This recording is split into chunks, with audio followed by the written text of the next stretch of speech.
Hello everyone, मैं Vinod Tomar to welcome to Jai plus, है ना। तो हम लोग कर रहे हैं सर्कल, ठीक है। 2 लेक्चर्स हमने किए हैं, उन्हें देख लेना चाहिए, अच्छे से कर लेना चाहिए, ठीक है। तो आगे उसी में प्रोसीड करते हैं। अच्छा, लास्ट वाली जो क्लास है हमने उसमें जो है ये वाली थ्योरम लिखा था, एक बार मैं रिवाइज करता हूँ। कुछ रिजल्ट्स उससे कनेक्टेड और हैं तो उनको ज़रा समझने की कोशिश करेंगे। जैसे ये कहा था हम लोगों ने कि एक सर्कल है और मान लो तुम पॉइंट पी लेते हो, तो यहाँ से 2 टेंजेंट ड्रॉ कर सकते हो, है ना। ये मान लो ए है और ये बी है। तो एक तो ये है कि ये जो लेंथ है ये दोनों इक्वल है, मतलब P A equals to P B है। एक तो ये हो गया। दूसरा हम लोगों ने कहा कि ये जो एंगल है, सॉरी, इस जो ये वाला एंगल है मान लो अल्फ़ा है तो ये भी अल्फ़ा ही होगा। ऐसे ही ये अगर बीटा है तो ये भी कितना होगा, बीटा होगा। ये सब हम कर चुके हैं, है ना, ये सब कर चुके हैं। अच्छा, कुछ इसी से कनेक्टेड और, है ना, रिजल्ट्स लिख सकते हैं। देखो, एक तो फर्स्ट रिजल्ट तो ऐसे लिख सकते हो, देखो, है ना, कि ये 90 डिग्री है, ठीक है, क्योंकि ये रेडियस है ना, थ्रू पॉइंट ऑफ कॉन्टैक्ट। ऐसे ही ये भी 90 डिग्री है। तो अगर ये 90 है और ये 90 है तो क्या ये देख पा रहे हो कि ये तो क्वाड्रिलेटरल है। तो क्वाड्रिलेटरल में तो जो एंगल्स हैं, ठीक है, उनका सम कितना होगा, 360। अब 90 मिल के 180 तो हो ही गया। मतलब ये जो दोनों एंगल्स बचे, कौन से, एंगल ए पी बी लिखे हैं ना, angle A P B plus, ठीक है, ये जो एंगल ए ओ बी है इसका सम भी कितना होना चाहिए, 180। अब आई होप सो तुम जानते हो कि अगर 2 एंगल्स का सम 180 होता है तो they are said to be supplementary. मतलब ये जो एंगल हैं ये एक दूसरे के सप्लीमेंट्री होते हैं। तो क्वेश्चन इस फॉर्म में तुमसे पूछ सकता है ना, कि प्रूव कर दो कि ये जो एंगल्स हैं ये सप्लीमेंट्री होते हैं। तो हो गया, बहुत ही आसान है ना। तुम तो बस लैंग्वेज लिख लेना कि ये 90 होगा, ये 90 डिग्री होगा। क्यों होगा उसका रीजन समझ रहे हैं, क्योंकि ये जो रेडियस है वो टेंजेंट पे परपेंडिकुलर होता है। अच्छा, अब क्वाड्रिलेटरल है तो क्वाड्रिलेटरल से सारे एंगल्स का सम कितना होगा, 360 होगा। अब 90 मिल के 180 हो ही गया है, तो जो ये बचे रेस्ट इनका सम 180 होना चाहिए। मतलब जो एंगल्स हैं ये ए पी बी और ए ओ बी ये कैसे होंगे, सप्लीमेंट्री होंगे। आई होप सो समझ गए। अच्छा, एक और बात, ये अगर मैं ज्वाइन कर दूँ, मान लो ए से बी को ज्वाइन कर देता हूँ, है ना, तो जो ए बी आया है ये तो पॉइंट ऑफ कांटेक्ट को ज्वाइन करने से कॉर्ड ऑब्टेन हुआ है। मतलब क्या है, chord obtained by joining chord of contact, sorry, joining point of contact. तो you can say this is called chord of contact. इसको क्या कहते हैं, कॉर्ड ऑफ कॉन्टैक्ट। मतलब जो ए बी है this is chord of contact here, है ना। तो अगर तुम इस पॉइंट को एम लिख दो, मान लो इसको एम लिख देते हो। अब जरा इन दोनों ट्राइंगल को देखो, ये रेडियस है, ये भी रेडियस है, यस, ठीक।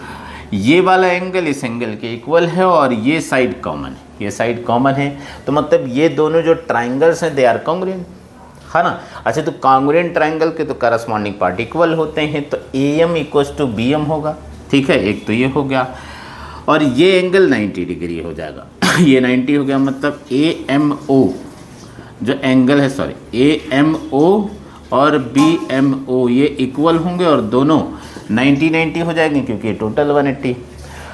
अच्छा, ठीक है, ये वाला लेंथ इस लेंथ के इक्वल हो जाएगा, A M equals to B M हो जाएगा, है ना, ठीक है।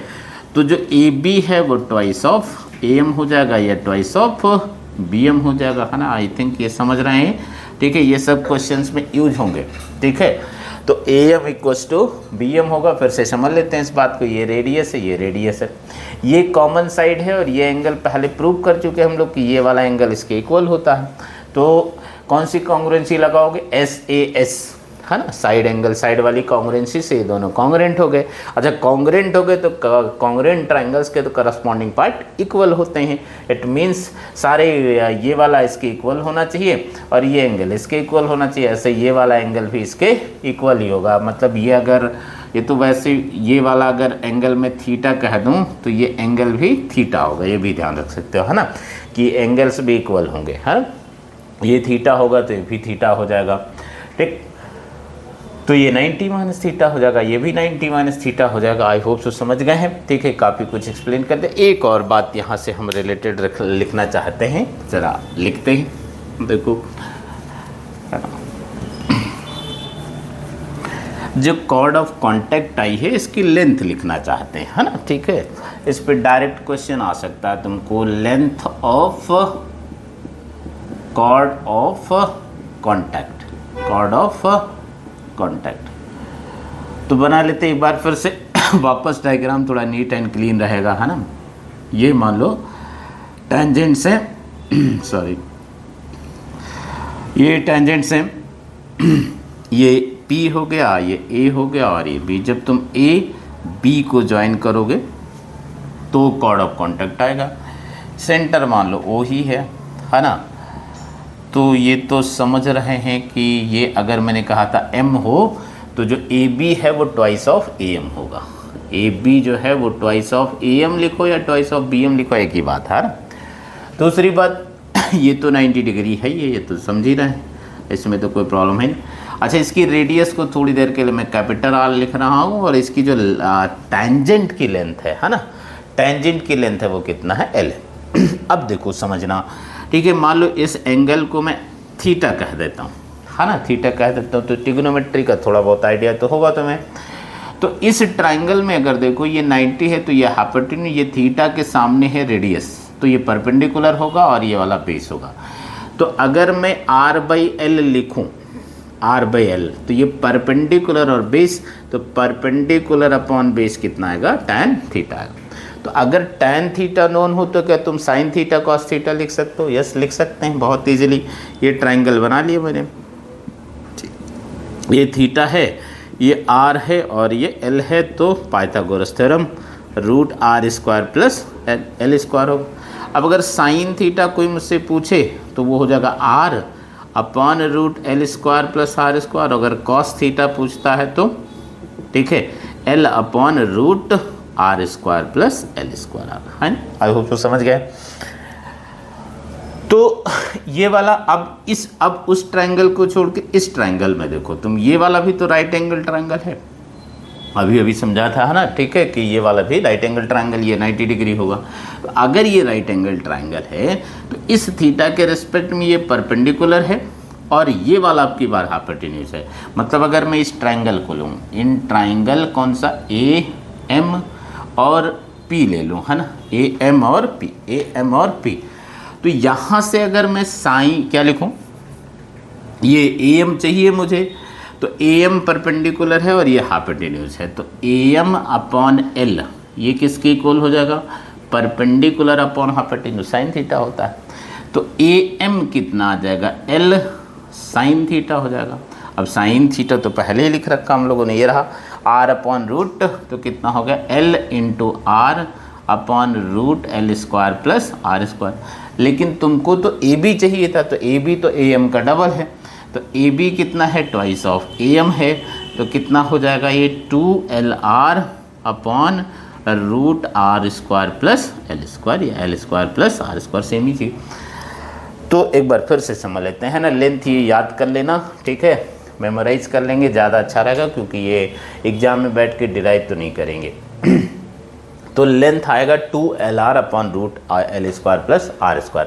R क्या है, रेडियस है, यहाँ पर R रेडियस है, R रेडियस ऑफ सर्कल है, रेडियस ऑफ सर्कल, और L क्या है, length of tangent, length of tangent है। तो कॉर्ड ऑफ कांटेक्ट की लेंथ आ गई 2LR upon √L² plus R²। एक बहुत इजी सा क्वेश्चन कर लेते हैं इसी पे डायरेक्ट, है ना।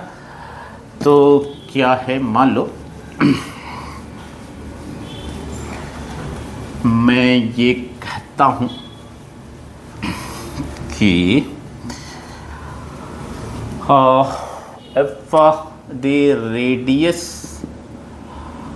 if P be a point, चलो थोड़ा क्वेश्चन के फॉर्म लिखते हैं, P be a point outside the circle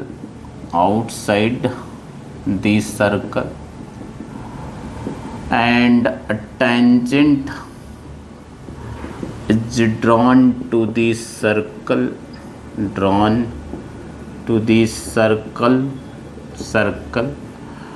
whose length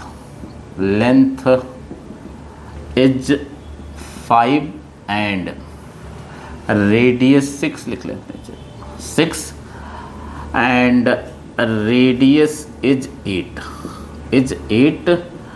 find the length of chord of contact, है ना। तो सेम अभी यही डिराइव किया हम लोगों ने। तो क्या है, मान लो ये देखो, तो ये सर्कल है, यहाँ पर पॉइंट P है, तो इससे तो 2 टेंजेंट बना ही सकते हैं हम लोग, है ना। अब डिराइव नहीं करेंगे, डायरेक्ट लिखेंगे। तो ये A है और ये B है, तो AB लेंथ लिखनी है। तो AB लेंथ लिखा था अभी, है ना, लास्ट हमने यही किया है। तो 2LR upon √r² plus L²।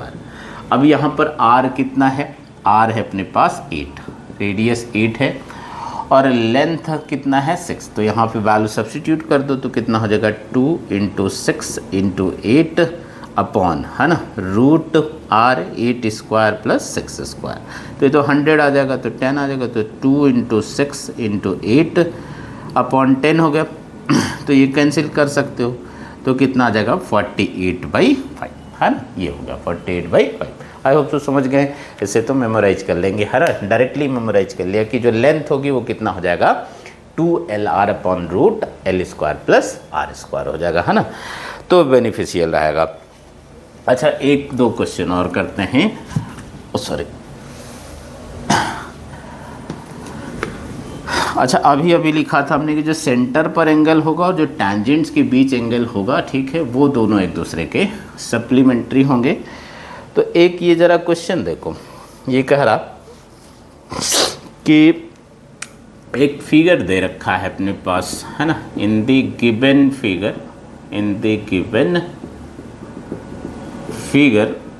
Figure बना देते हैं एक बार, है ना। ये कुछ ऐसे है, मान लो ये सर्कल है और 2 टेंजेंट्स बना रखे हैं, 2 टेंजेंट्स बना रखे हैं, ठीक है। पॉइंट ये T है और ये A है जहाँ पे टच कर रहा, ये C है और इसको आगे बढ़ा दिए, ये फर्दर Q है और ये P है। I hope so yes. अच्छा, B कोई पॉइंट है सर्कल पर, B कोई पॉइंट है और O इसका सेंटर है, ये ज्वाइन कर रखा, A से O को ज्वाइन कर रखा है, O से C को ज्वाइन कर रखा है, B से A को ज्वाइन कर रखा है और B से C को ज्वाइन कर रखा है, O से B को ज्वाइन कर रखा है। ये सारी बातें दी, है ना।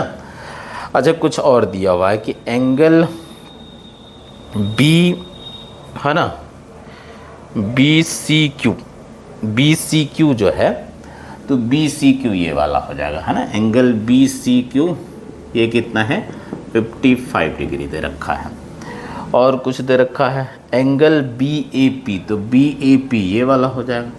एंगल BAP ये कितना है 60 डिग्री, है ना, 60 डिग्री है। तो अपने को फाइंड क्या क्या करना है वो देखते हैं। फाइंड फर्स्ट एंगल OBA मतलब ये वाला, है ना, OBA। दूसरा OBC, अच्छा OBA और OBC दोनों यहीं पर, है ना, OBA और OBC। अच्छा, थर्ड एंगल AOC कौन सा है, AOC ये हो गया, है ना। और ठीक है, लास्ट एंगल ATC ये वाला हो गया, ठीक है।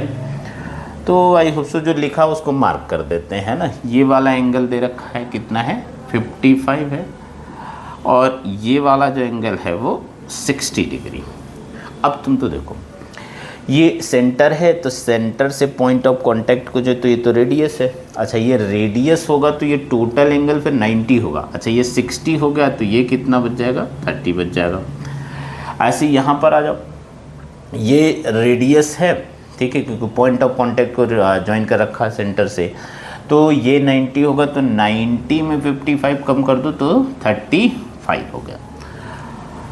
ओके अब जरा देखो ये जो OB है और OA हैं तो दोनों रेडियस हैं, तो रेडियस हैं तो अब जो साइड्स इक्वल हैं उनके अपोजिट एंगल भी इक्वल होना चाहिए। तो ये वाला एंगल कितना होना चाहिए, 30 डिग्री। तो आई थिंक सॉरी OBA आ गया है, यस OBA आ गया। अच्छा ये 35 है तो ये भी 35 होना चाहिए। फिर वही आर्गुमेंट है ना कि ये रेडियस हैं तो इक्वल साइड्स के अपोजिट एंगल्स इक्वल होते हैं। तो OBC भी आ गया अपने पास, है ना। अब क्या चाहिए, AOC। बहुत आसान, हम जानते हैं कि जो सेंटर पर एंगल होता है वो सरकमफेरेंस पे एंगल का डबल होता है। तो ये 65 हो जाएगा और 65 का डबल कर दो तो 130 हो जाएगा, है ना। ये आ गया 130 आ गया, यस, है ना। अच्छा अब अभी तो सीखा था कि ये वाला एंगल और ये वाला एंगल एक दूसरे के सप्लीमेंट्री होते हैं। तो अगर ये 130 आ ही चुका है तो इसको 50 होना ही पड़ेगा। तो आई थिंक सब आ गया। ये कितना आ गया, 130 आ गया, और ये कितना आ गया, 50 डिग्री आ गया, है ना। सारे आ गए। तो I think it was too easy, है ना। ठीक, ओके। तो नेक्स्ट टॉपिक पे जाते हैं थोड़ा। नेक्स्ट टॉपिक क्या है अपने पास, condition to touch two circles, है ना। Condition to touch two circles, मतलब दो सर्कल्स कब एक दूसरे को टच कर सकते हैं। तो पहली बात तो टच कर रहे हैं वो कब कहेंगे, अगर वो उनका जो कॉमन पॉइंट है, मतलब जो इंटरसेक्शन पॉइंट है वो एग्जैक्टली एक ही आ जाए, है ना। मतलब ये कहें कि two circles are said to be, हाँ, है ना, टचिंग ईच अदर, लिख देता हूँ, चलो। Two circles are said to be touching each other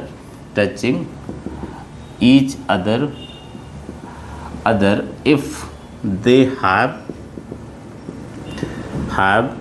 only one point in common,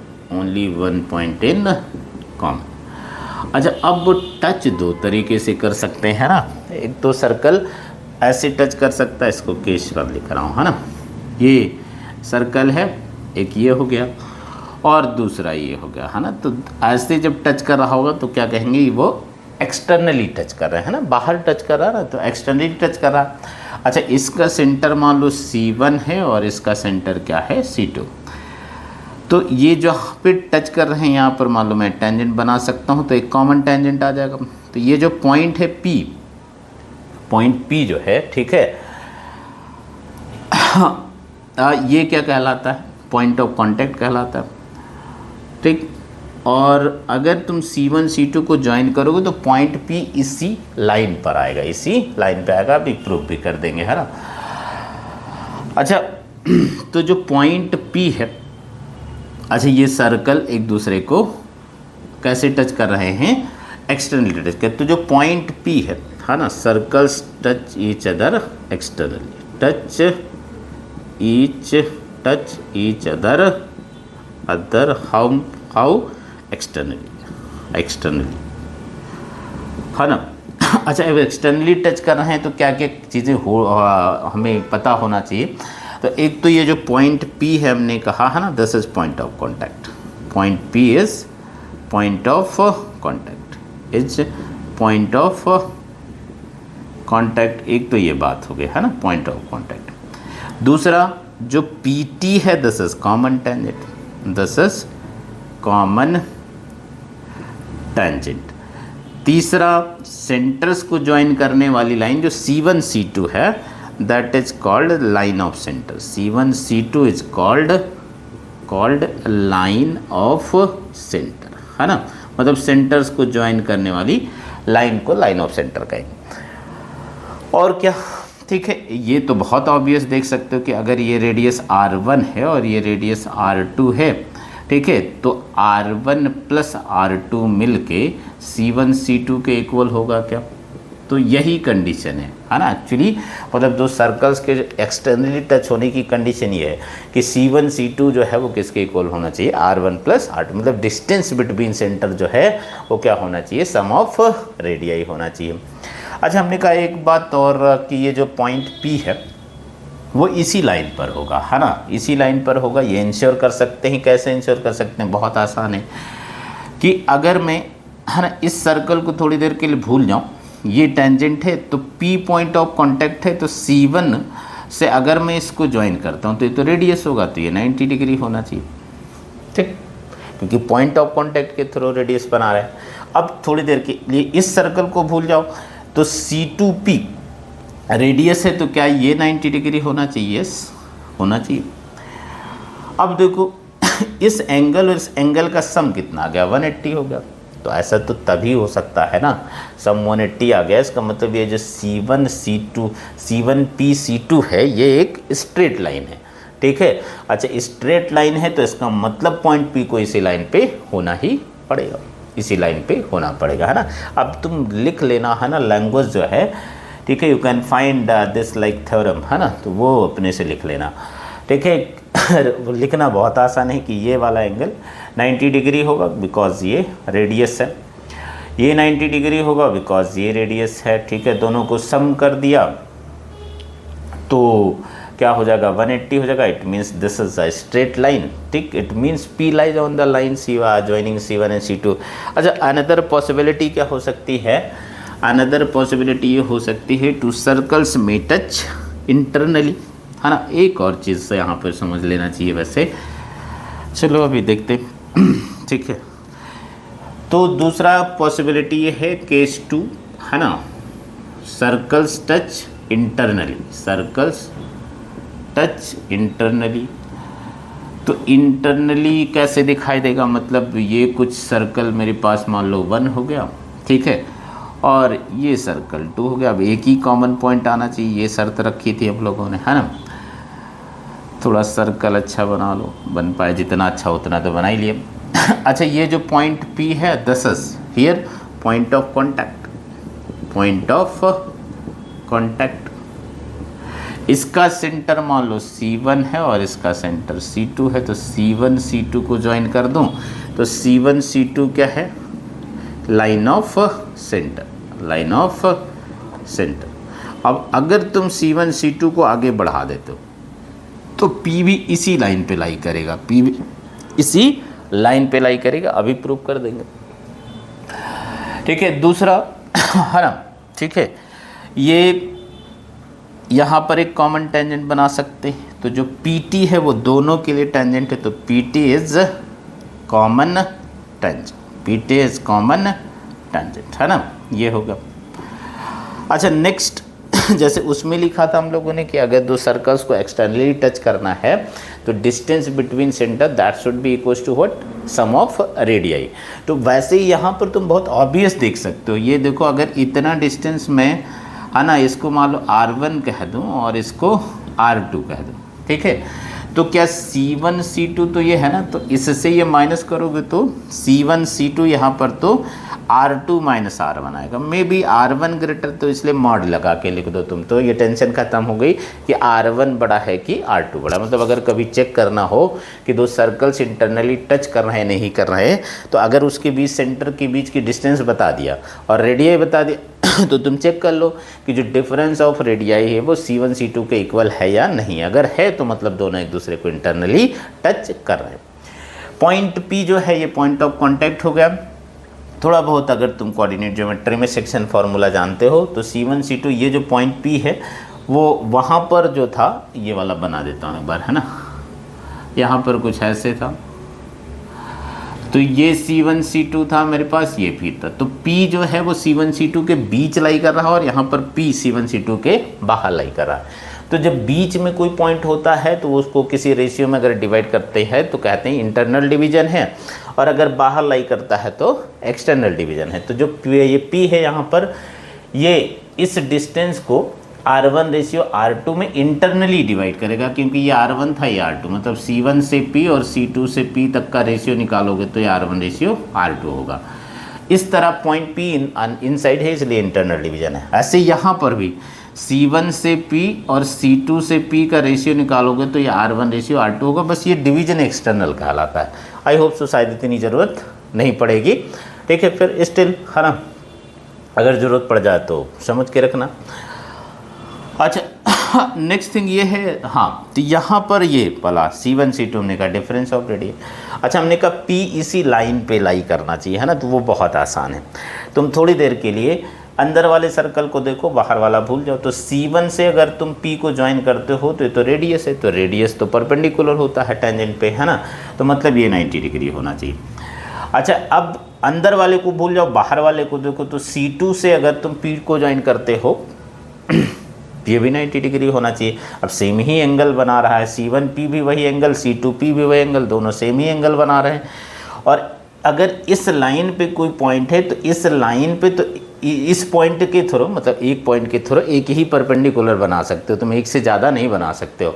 तो मतलब ये सेम ही लाइन होना चाहिए, अदरवाइज जो है फिर ऐसा नहीं है। मतलब C1P कुछ दोनों सेम ही एंगल बना रहे हैं, ये भी 90 ये भी 90, और ऐसा तभी मतलब P के थ्रू केवल एक ही परपेंडिकुलर पॉसिबल है, ठीक है। इसका मतलब ये हुआ कि ये जो P है this should lie on line joining C1 and C2, ठीक है। लैंग्वेज है ना, तुम लिख सकते हो अपने से, ठीक है। वो चाहो तो बुक की भी हेल्प ले सकते हो, ठीक है। समझने वाली बात यह है, फिर से एक बार समझा देता हूँ कि C1P, अगर तुम बाहर वाले सर्कल को भूल जाओ, अंदर वाले देखो, तो C1P रेडियस है इसलिए परपेंडिकुलर होगा, मतलब ये एंगल 90 है। C2 भी, अब अंदर वाले भूल गए, बाहर वाले देखा तो C2P 90 डिग्री होगा, दोनों सेम ही एंगल पॉइंट P बना रहे हैं। तो मतलब जो C1P है वो भी परपेंडिकुलर है, C2P वो भी। अब एक पॉइंट P लो, तो मतलब ये लाइन लिया, मान लो मैंने इस पर कोई पॉइंट A लिया, तो इस पे मैं केवल एक ही परपेंडिकुलर बना सकता हूँ, है ना, इसके थ्रू। तो इसका मतलब ये जो परपेंडिकुलर है इसी पे ये दोनों C1 C2 होने चाहिए, ठीक है। मतलब उल्टा कहें तो जो P है वो C1 C2 वाली लाइन पे होना चाहिए, ठीक है। आई होप सो समझ गए हैं इतनी बात, ठीक है। तो एक क्वेश्चन करना चाहते हैं, इस पर बेस्ड है, आओ।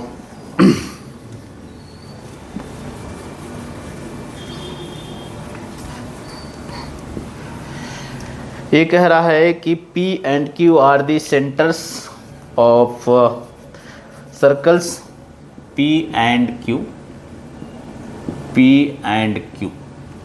are the centers of the circles of radii. अच्छा, radii is the plural of radius, हाँ, radii 9 centimeter and 2 centimeter, 9 centimeter and 2 centimeter respectively का मतलब बताया था, ऑर्डर चेंज नहीं कर सकते, है ना, respectively.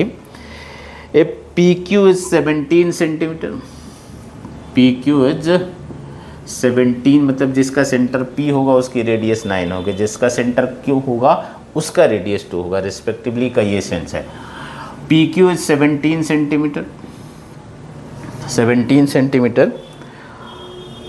R is the center of circle, R is the center of circle of radius x centimeter, of radius x centimeter, which touches above circles, touches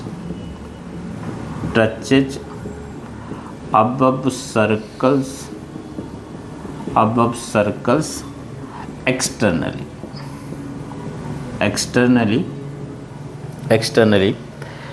given that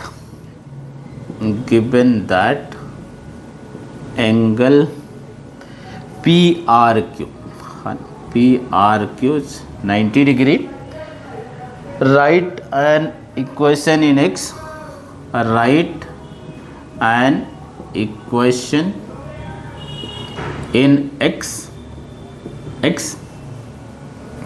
and solve it, and solve it मतलब radius बता दो, solve. तो question तो काफ़ी बड़ा सा हो गया है ना, ठीक है। तो क्या कह रहा है कि सर्कल्स P और Q जो हैं वो सेंटर्स हैं, दो सर्कल्स हैं गिवन हैं। चलो बनाते हैं डायग्राम, है ना। मतलब ये रहा सर्कल P। अच्छा, PQ जो है 17 है, तो ये दोनों सर्कल एक दूसरे को टच नहीं कर सकते, है ना। क्यों? देखो 9 + 2 करोगे तो कितना आ जाएगा, 9 + 2 11 होगा, तो 11 से तो 17 ज़्यादा होता है, तो ये सर्कल दोनों एक दूसरे को टच नहीं कर सकते, है ना।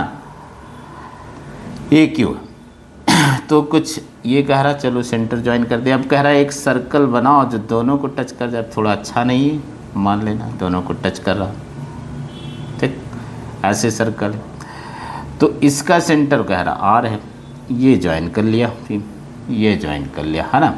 इसकी रेडियस x है, तो ये x हो गया, ये x हो गया, ये 9 है और ये 2। ये अच्छी बात क्या बताई थी उसने कि ये एंगल 90 डिग्री है। बहुत बढ़िया हो गया, फिर तो कुछ करना ही नहीं पड़ा अब तो तुमको, है ना। ये वाला 9 + x, ये वाला 2 + x, पाइथागोरस थ्योरम लगाओ, ये 17 है ना। तो 17 का स्क्वायर कितना आ जाएगा, देखो 9 + x का स्क्वायर और +2 + x का स्क्वायर। अब ओपन कर लेते हैं, तो 17 का स्क्वायर आई होप सो 289 होता है, 9 का स्क्वायर 81 + x स्क्वायर और +18x हो गया, प्लस ये वाला 4 + x स्क्वायर + 4x हो गया। तो इधर कम कर लेते हैं भाई, 85 हो गया, 85 कम कर दोगे तो 204 आ जाएगा, x स्क्वायर 2x स्क्वायर हो जाएगा और ये 22x हो जाएगा, है ना। 2 से डिवाइड कर सकते हो तो x स्क्वायर + 11x - 102 आ जाएगा, ठीक है। इसको फैक्टराइज कर लो तुम, है ना। फैक्टराइज करोगे तो x की वैल्यू ऐसे -17 आ जाएगी और x की वैल्यू 6 आ जाएगी, है ना। कर लेंगे इतना तो, फैक्टर तो कर लेते क्वाड्रेटिक का। -17 हो नहीं सकता क्योंकि रेडियस है, तो x की वैल्यू कितनी होनी चाहिए, 6 होनी चाहिए। आई थिंक समझ गए हैं, ठीक है। तो इतना कर लेते हैं, बाकी नेक्स्ट क्लास में कर लेते हैं। नेक्स्ट क्लास में कोशिश करते हैं कि जो थ्योरी वाइज है, ठीक है, ये ओवर हो जाए, मतलब जो टैंजेंट और सीकेंट वाला पार्ट है, ठीक है, वो ओवर हो जाए। बाकी कर लेंगे, है ना। सर्कल्स को कम्प्लीटली कर लेंगे हम पूरा, है ना। जो भी रेस्ट ऑफ द पार्ट है उसको भी कर लेंगे। तो मिलते हैं, थैंक यू।